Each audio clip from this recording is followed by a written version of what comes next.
Welcome. Today we're diving deep into a condition that affects the flow of urine, bladder outlet obstruction or BOO. It's more common than you might think, and understanding it can empower you to take control of your health. We'll explore what causes BOO, how it affects your body, and what can be done about it. So, let's get started.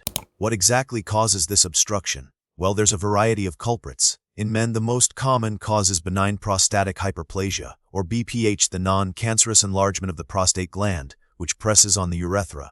Other causes include prostate cancer, urethral strictures in narrowing of the urethra, bladder stones, or even a weak bladder muscle that doesn't contract properly. In women, causes can include pelvic organ prolapse, urethral strictures, or even complications from prior surgery. Rarely, but importantly, tumors in the bladder or surrounding tissues can also contribute to BOO. It's all about identifying that roadblock in the urinary tract. So, how does BOO actually affect the body? Imagine a dam in a river. The obstruction at the bladder outlet acts like that dam. Urine backs up into the bladder, causing it to stretch and weaken over time. This backup can also extend into the ureters and even the kidneys, leading to hydroder and hydronephrosis, respectively. Essentially, the kidneys struggle to filter waste properly due to the increased pressure. The bladder muscle itself can initially become thicker as it tries to force urine past the blockage, but eventually, it can lose its ability to contract effectively, leading to further complications. The result: incomplete emptying of the bladder and a whole host of other problems. BOO's prevalence varies depending on the underlying cause and the population studied. BPH, a major cause, is highly prevalent in older men, affecting a significant percentage by age 60 and increasing with age. Urethral strictures are more common in men, often resulting from infections or injuries. Pelvic organ prolapse, a leading cause in women, is also age-related and associated with childbirth. So, while the exact numbers fluctuate, BOO is a significant health concern, particularly as people age. Understanding its prevalence can help raise awareness and encourage timely medical attention. Now, let's talk about the signs and symptoms. The most common symptoms include frequent urination, especially at night, nocturia, urgency, a sudden, strong need to urinate, a weak or hesitant urine stream, straining to urinate, and a feeling of incomplete bladder emptying. Some individuals may also experience dribbling after urination. In more severe cases, BOO can lead to urinary retention, the inability to pass urine at all, which is a medical emergency. The severity of symptoms can vary widely, depending on the degree of obstruction and the individual's overall health. Diagnosing BOO involves a combination of medical history, physical examination, and diagnostic tests.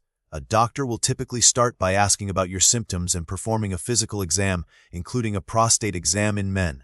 Key diagnostic tests include a urinalysis to check for infection or blood, a post-void residual SPVR measurement to determine how much urine remains in the bladder after urination, and uroflowmetry to measure the speed and volume of urine flow. More advanced tests, such as cystoscopy, a visual examination of the bladder with a camera, or imaging studies like ultrasound or CT scan, may be needed to identify the cause and location of the obstruction. BOO can be classified by its cause and severity. As we've discussed, the underlying cause, whether it's BPHH, urethral stricture, bladder stones, or something else, is a primary classification.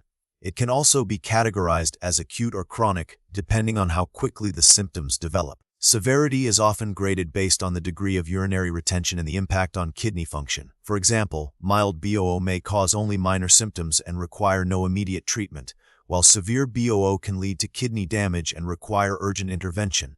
Treatment for BOO depends on the underlying cause and the severity of symptoms. For BPH, treatment options range from lifestyle modifications and medications like alpha blockers or FOC-alpha reductase inhibitors to minimally invasive procedures like TRP, or transurethral resection of the prostate, or even open surgery. Urethral strictures may be treated with dilation, urethrotomy, a surgical incision, or urethroplasty, a surgical reconstruction of the urethra. Bladder stones can be removed through cystoscopy or surgery. For women with pelvic organ prolapse, treatment options include pelvic floor exercises, pessaries, or surgery. The goal of treatment is to relieve the obstruction, improve urinary flow, and prevent complications. Preventing BOO can be challenging, as many of its causes are related to aging or other factors that are difficult to control. However, there are some steps you can take to reduce your risk. Maintaining a healthy lifestyle, including regular exercise and a balanced diet, can help prevent obesity, which can contribute to BPH. Prompt treatment of urinary tract infections can help prevent urethral strictures. For women, pelvic floor exercises can help prevent or manage pelvic organ prolapse. Regular check-ups with your doctor can help detect and treat potential problems early before they lead to BO. The prognosis for BO is generally good with appropriate treatment. However, if left untreated, BO can lead to serious complications, including kidney damage, urinary tract infections, and bladder stones. Recent research is focused on developing less invasive and more effective treatments for BPH and urethral strictures. For example, new laser therapies for BPH are showing promising results. Advances in reconstructive surgery are improving outcomes for patients with urethral strictures. Research into the role of inflammation and other factors in the development of BPH may lead to new preventive strategies in the future. Stay informed and stay proactive about your health.